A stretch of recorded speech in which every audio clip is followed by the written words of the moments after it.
We're going to go ahead and get started so that way you guys can get your information that you need, as well as be able to get your questions in and also get back to your jobs on time. First off, did everybody sign in, and did everybody sign for a chance to enter and win the drawing prize? Fitbit. Over here. You got to get one of those little forms. Everybody got one? I need one. You gotta put it in the fishbowl. You got to fill that out, and then we'll put it in the fishbowl. Everybody wave to Facebook Live. We're about to get started. All right. Now, guys, this is the first series, of course, in a series of lectures that we're going to be doing for you.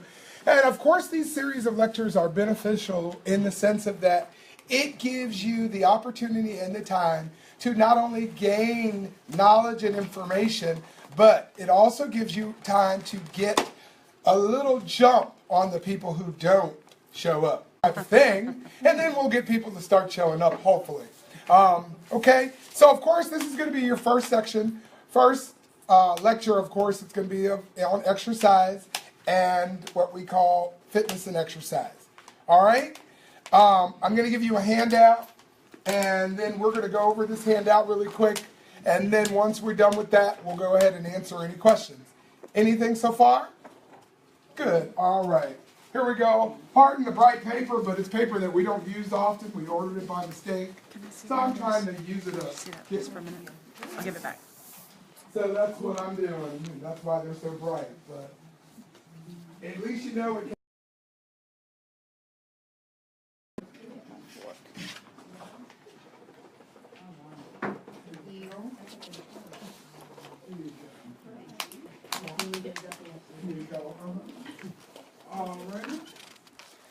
If anybody is looking at this and they would like us to email these packets or this handout to them, we would be happy to. Now, those of you that have, like, Let for Maria instance, know. like for instance, those of you that don't have internet as far as intranet inside the hospital, you can send me an email at elfletcher, that's ELFLETCHER at CENT, CENT, Florida FL, health.org. Okay? All right. Okay, talking about fitness, of course, fitness and exercise. There are a lot of premises out there that you learn from different people and a lot of things that you learn. One premise that's been out there for a while and that I have been researching for a long time and doing a thesis and everything about, which is burning fat. Understand what the difference when you talk about fat, body fat. The body, of course, we know is made up in a composition. It's made up of lean body mass and body fat percentage. Those two make up considered to be your entire body mass. Okay? So today's topic is really we're going to talk about burning fat, and we're going to try and get rid of some of the myths and give you some facts about burning fat. And the reason why I'm doing that is because of the fact that this competition to your body mass. All right? Got it? Okay. All right. When we talk about, of course, a popular myth is, of course, that they have put out there that you have to exercise in a certain heart range in order to burn body fat. Well, that is somewhat sort of a true premise, but it's not as true as people think it is. And what I mean by that is, if you start reading in the second paragraph, you talk about the lactate threshold. Lactate threshold, of course, is when you start to burn fat, and that means like the intensity of type of exercise that you're doing particularly takes your heart rate to a certain level, and you keep it within that certain level, and a lot of people think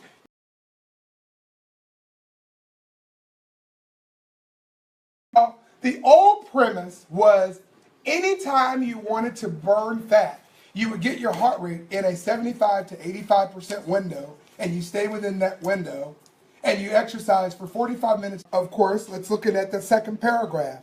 You use both fat and carbohydrates for energy during exercise. With these two fuels, providing that energy is on a sliding scale. During exercise at a very low intensity, Fat accounts for most of the energy expenditure. As exercise intensity increases up to the lactate threshold, the exercise intensity that marks the transition between exercise that is almost purely aerobic and exercise that is significantly anaerobic contribution, also consider the highest sustainable aerobic intensity. The contributions from fat decreases while the contributions from carbohydrates increase. Now, look at that. Means those of you that are doing no carbs in order to lose weight, you have no energy to exercise. Not only do you not have energy, but you also decrease your brain function because the body brain function relies on carbohydrates. So you cannot, I'm not saying simple carbohydrates, I'm not saying sodas, I'm not saying donuts, I'm not saying those types of things. I'm talking about complex carbs. You should have them in your system. Now, I'm not saying just eat carbohydrates because you want more energy, because what's going to happen is your body's going to go and cause itself, because you're eating too much, it's going to go into storage. And now, your body fat.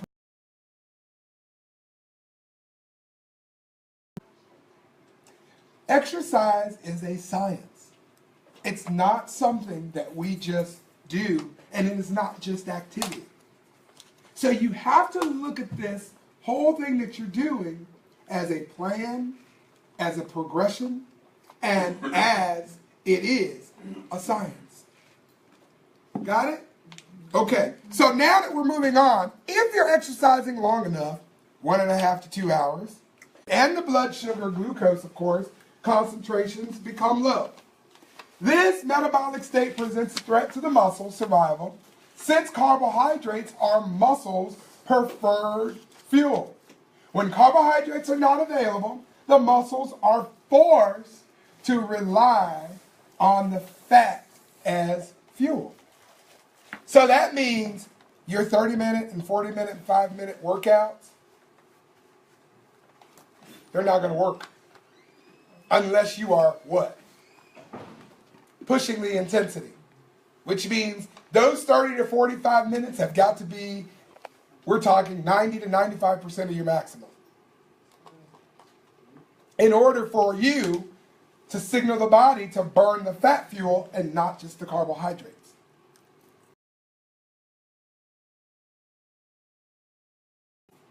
If not, that's what your body's going to use. Those 30 minutes that you were on that treadmill, it was using carbohydrates. It was never converted itself to using fat, because you didn't push it hard enough for the fat for the muscle to think in itself that you were going to deplete it. That's the same thing about why we say strength training is the only way to change the composition. Cardiovascular change the composition because what you're not using is the muscles in order to do that function. You have to put strength training within your workout, and the strength training needs to be at a circuit training level, not at a 1,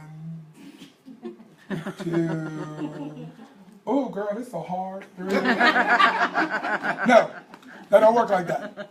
Your tempo should be 1, 2, 3, 4, 5, 6, 7. Should be at an endurance capacity. Endurance tempo. That's strength training as well. Okay? I have a question. Yes, ma'am. The 1.5 to 2 hours, is that post session?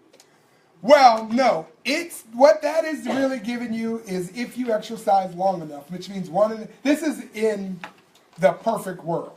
If you had 1.5 to 2 hours to go and work, you would actually go on a long hike, right?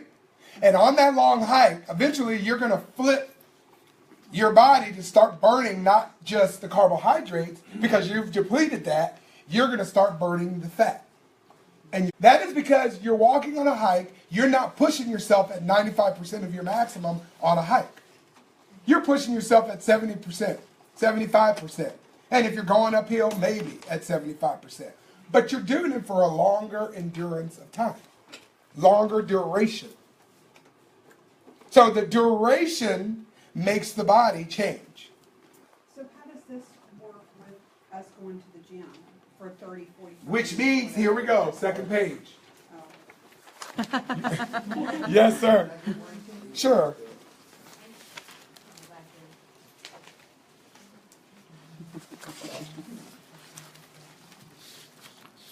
Okay, bottom line, for fat and weight loss, what matters most is the difference between the number of calories you expend to the number of calories you consume. Now that's going to be true. We're talking body composition, we're talking true weight loss, right? Okay, so the weight loss is about burning lots of calories and cutting back on the number of calories consumed. That is the equation. The number of calories in to the number of calories going out. If it's enough to burn 200 calories, you're talking about 50 minutes on a treadmill running 3.5 or higher. That's 50 minutes continuous. And then you're going to burn only 200 calories. You know what 200 calories is? Half a donut is 200 calories. So just think, if you sit there and you eat a whole meal, you eat a meal for breakfast, you eat a meal for lunch, and then you eat a big dinner. Now, you're on the minus, you're behind the 8 ball, because you can burn that amount of calories off in one day. Just can't. You'd be continuously walking on a treadmill all day long. Right? So you got to monitor what you're putting in here. You got to monitor while you're doing that. You got to make sure that you're being cautious about exactly what you're eating. Okay? All right. Now, sidebar.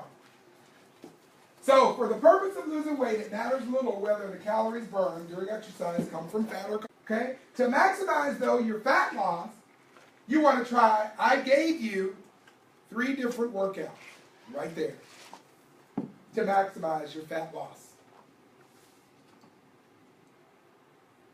So you can try them and see what works for you. And 3 different ones, so I didn't tag you into one. I didn't force you to do one thing. I gave you 3 examples you can change. You can put them around and you can figure out which one's good for you and you can try it. I also have other interval programmings too in the Wellness Center. If you came to the Wellness Center and you wanted an interval programming, I could give you one. Now, I'm not going to say none of it is easy. It's not. If it was, you wouldn't burn fat, right? You'd just be.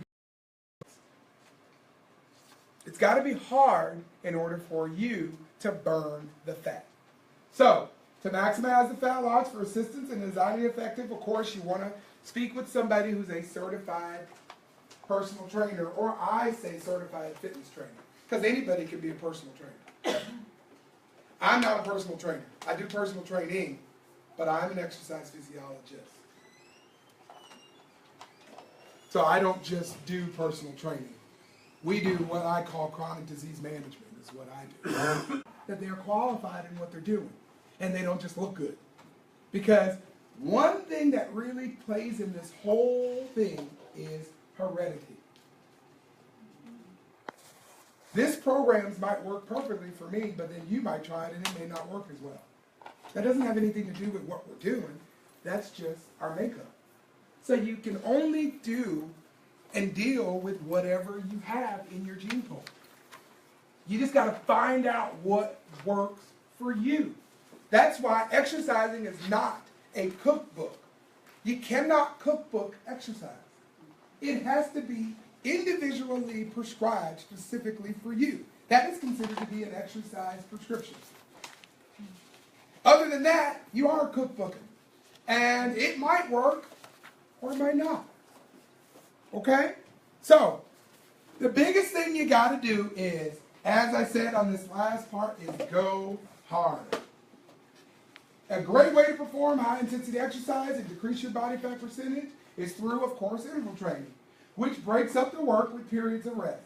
Not only does interval training allow you to improve your fitness quickly, it also is more effective than continuous exercise for burning lots of calories during exercise and increase your post-workout metabolic rate. So, getting in shape and actually increasing your body so that when you stop exercising, you still continue to burn fat. That's what this does. Okay? So, I gave you those 4 programmings. Long bike rides, of course, like I said on the weekends, hiking, and those things will help too. So if you're able to do that, and you want to do that, that would be perfect. It would fit into your programming, and it will help you. Okay? But like I said, monitor what you're eating. That's 80% of it. Okay? And exercise, exercise, exercise. With strength training. Not just walking, not just treadmilling, not just cardio. You've got to put some strength training in there to change the composition. Now, would your composition change even if you didn't put strength training? Yeah, but it won't change it good. Yes, sir. All right, any questions other than, I'm going to answer his and then we'll move on. Yes? What is, you keep saying strength? Strength training. Yes, strength training. Weightlifting. Oh, okay. That's what I mean by strength training. Now, you should be doing not isolations on those strength trainings either. You really should be doing group type lifts, which means you shouldn't isolate and just do biceps or just shoulders or just chest. No, you need to do something that's going to functionally do multiple groups. You know, shoulder press with a lunge, those types of things. Everything we do in total toning. My total toning class is specifically designed to burn fat and create muscle mass. I developed that class for that purpose. That's why nobody likes it. It is hard. That's why people don't like it. If I made it easy, it'd be full of people. But I get people come one time. She's laughing because. Well, you won. Yeah. She's one. Here we go. All right, any other questions, guys? This is the time for you guys to answer whatever you like. No question is not simple. Body, of course, works on a said principle. Specific adaptation to the imposed demand you put upon it. So if I impose demand on my body, what the body does to change, it changes itself to help compensate from what I just did. So, yes, total toning, it might be hard for you to do. You might not be able to do but 5 lunges today, but your body tonight's going to say, wait a minute. What did she just do or he just do to me? I need to change in order to help them do that better. So you're just going to get better. Because the body is going to signal that way. That's how it works. Specific adaptation to the imposed demand you put upon it. What exercise physiology calls the said principle. That's the basis of all exercise. It rises to the occasion. That's what the body does. That's why you find athletes and you go, how in the world could that person jump 6 feet high in the air? They started out trying to jump 3. And then they strength trained, got stronger, and then they jumped 4. Then they strength trained and got stronger, then they jumped 6. And now all of a sudden, they're jumping 6 feet in the air. Now, some of that is training. If you do something for 2 minutes, and then see what it says, 5 to 6 times 3 minutes, at 95% of your maximum, with a 2-minute active recovery. So that means you're doing 5 intervals of 3 minutes on, at 95%, 2 minutes out. 3 minutes on, 2 minutes out. That is interval training. Okay. Thank you. That's pushing, coming down. Pushing, coming down. So if you were on the treadmill, what would you say for 3 minutes? 4 miles an hour, 5, 6? Well, what your maximum is. And you've got to take a 95% of that, and I would give myself a window. I would say, okay, well, I may not be able to do 95% today, but I can at least do 75 to 85. Stay in there.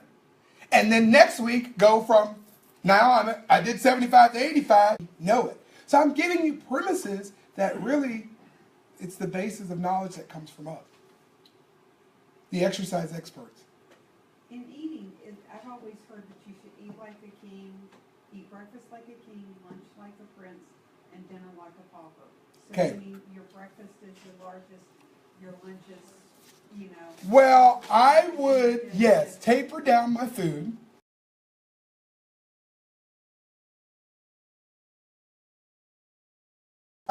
And I would particularly not eat anything after 7. Don't you think that a lot of that's depending on when you're working out? Because Well, that's true. Now, when we talk about that, what you say and what you would want to do is, if you are working out and you're working out in the evening, like for instance, you went to Total Toning, or you want to eat your proteins if you want to gain muscle mass, you want to eat your protein within that 30-minute window after you exercise that hard. Okay? You really want your protein to go in there 30 minutes. Now, don't start drinking protein shakes. Because let me